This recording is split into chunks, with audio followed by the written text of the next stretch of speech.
15 अप्रैल 2026 तक आप हर हाल में चुनाव करा लें, ये आदेश है कोर्ट का राजस्थान चुनाव आयोग को। ऐसे में पंचायती राज चुनाव होने हैं, तो पंचायती राज चुनावों के लिए आवश्यक योग्यताएं क्या रहने वाली है, उन पर आज अपन इस वीडियो अंदर चर्चा करेंगे। आप सभी को पता होगा ग्राम पंचायतों की वोटर लिस्ट जारी हो चुकी है, उसके अंदर अभी अपडेशन का काम चल रहा है। 7 फरवरी लास्ट तारीख है नाम जुड़वाने हटवाने की, संशोधन की, है ना। उसके बाद जो है 25 फरवरी को इसकी फाइनल वोटर लिस्ट आएगी। 25 फरवरी को फाइनल वोटर लिस्ट आने के बाद में आचार संहिता, है ना, और कैंडिडेट्स की योग्यताओं पर जो अभी घमासान चल रहा है उस पर भी जो है फाइनलाइजेशन आएगा, है ना।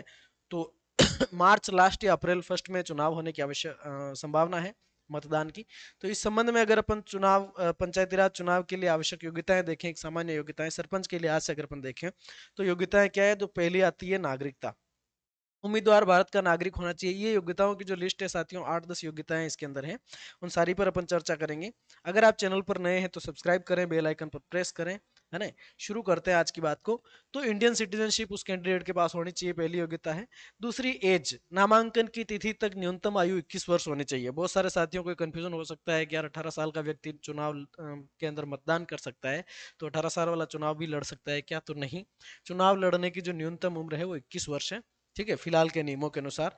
नामांकन की जो तिथि होगी तब तक आपको 21 वर्ष की आयु पूर्ण कर लेनी है। अगर एक दिन भी कम पड़ रहा है तो आप नहीं लड़ सकते हैं। मतदाता होना अनिवार्य, उम्मीदवार का देखो जिस जगह से वो चुनाव लड़ रहा है वहां का मतदाता होना आवश्यक है, वहां की वोटर लिस्ट में उसका नाम होना चाहिए, ठीक है। शैक्षणिक योग्यता की बात करें तो यहाँ पर अपन देख सकते हैं राजस्थान पंचायती राज अधिनियम के अनुसार पंच सरपंच, है ना, 10वीं पास होना अनिवार्य है। पंच सरपंच अगर इस कैटेगरी से है तो 8वीं पास होना अनिवार्य, अब तक का जो था। जिला परिषद या पंचायत समिति के अंदर 12वीं पास, ये जो वर्तमान में लागू शैक्षणिक योग्यता है। लेकिन अभी आप ध्यान दें कि 2026 के चुनाव को लेकर शैक्षणिक योग्यता में ढील देने पर सरकार विचार कर रही है, लेकिन अभी तक आधिकारिक अधिसूचना से नियम बदला नहीं है। यानी कि अभी तक कोई ऑफिशियल जो है सर्कुलर आया नहीं है, लेकिन इसके अंदर चल रहा है कि सुनने में आ रहा है कि शैक्षणिक योग्यता का जो पाबंदी है लगभग हटाई जा सकती है, ठीक है, और कम भी किया जा सकता है इसको। पर फाइनल जो अधिसूचना आती है उसके बाद ही अपन ट्रस्ट करेंगे। पर फिलहाल तक के लिए ये शैक्षणिक योग्यताएं लागू थी, मैंने आपको बताई, ये देख लें आप आपस से। संभावना है कि इसके अंदर बहुत बड़ा बदलाव होने के चांसेस है। उसके बाद देखो, 2 से अधिक संतान का नियम। 1 जून 2002 के बाद यदि किसी उम्मीदवार के 2 या 2 से अधिक संतान जीवित संतान है तो चुनाव लड़ने के लिए उसको अयोग्य माना गया है। यदि तीसरी संतान 1 जून 2002 से पहले पैदा हुई है तो उसको योग्य मान लिया जाएगा। अभी तक के जो हाल ही के नियम है, लेकिन इस नियम में बदलाव की चर्चा चल रही है, पर फिलहाल नियम लागू है। इस नियम में भी शैक्षणिक योग्यता में भी ढील देने की बात कही जा रही है, और 3 संतान वाली जो पाबंदी है उस पर भी ढील देने की संभावनाएं हैं। तो ये भी बात चल रही है, देखते हैं क्या होता है। उसके बाद में है शौचालय संबंधी शर्त। उम्मीदवार के घर में एक कार्यशील शौचालय होना चाहिए, ठीक है, यानी कि वर्किंग टॉयलेट उसके घर में होना चाहिए। तो और इसका स्व घोषणा एफिडेविट भी देना होता है कि हाँ मेरे घर में ये व्यवस्था संचालित है, और वास्तव में होनी भी चाहिए। तो ये स्वच्छ भारत मिशन के को बढ़ावा देने के लिए इस तरह का मसला है। सरकारी बकाया या ऋण, सरकार, पंचायत या सहकारी समिति का बकाया अगर ऋण आपका ऊपर बाकी चल रहा है तो उसके लिए आप अयोग्य हैं। आप यदि ऋण चुका दिया है तो आपको योग्य माना गया है। यानी कि अगर आपके अंदर भी दिमाग में ऐसा विचार चल रहा है और आपके केसीसी वगैरह ऐसा कुछ ले रखा है तो उसको निपटान कर दें एक बार, तो उसको आवश्यक योग्यता की शर्त में मान रखा है।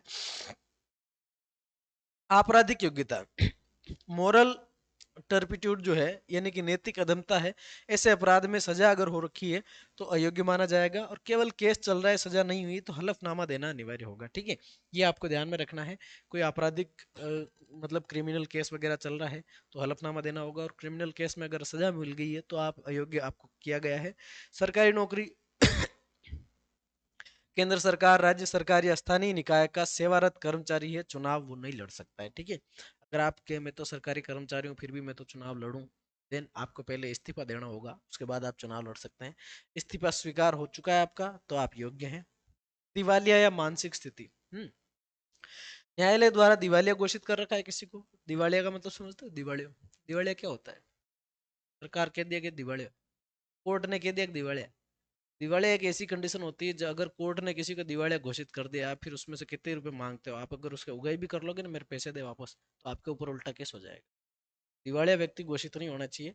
मानसिक रूप से अयोग्य घोषित व्यक्ति वो भी चुनाव नहीं लड़ सकता है, तो मेंटली भी फिट होना चाहिए और दिवालिया भी घोषित नहीं होना चाहिए। एक आम बोलचाल की भाषा में भी होता है दिवालिया, नेम दिवाली जगह ऐसी बात बोलते हैं।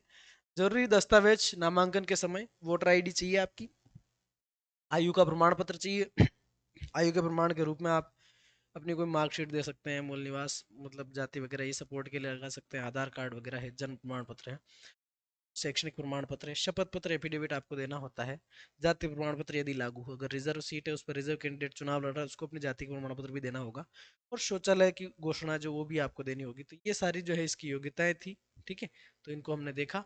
मिलते हैं अगले वीडियो में साथियों, तब तक के लिए धन्यवाद। आपके अगर कुछ सवाल हो तो आप रखिएगा, बाकी आपको हर अपडेट इस चैनल पर मिल जाएगा। मिलते हैं अगले वीडियो में, थैंक यू सो मच।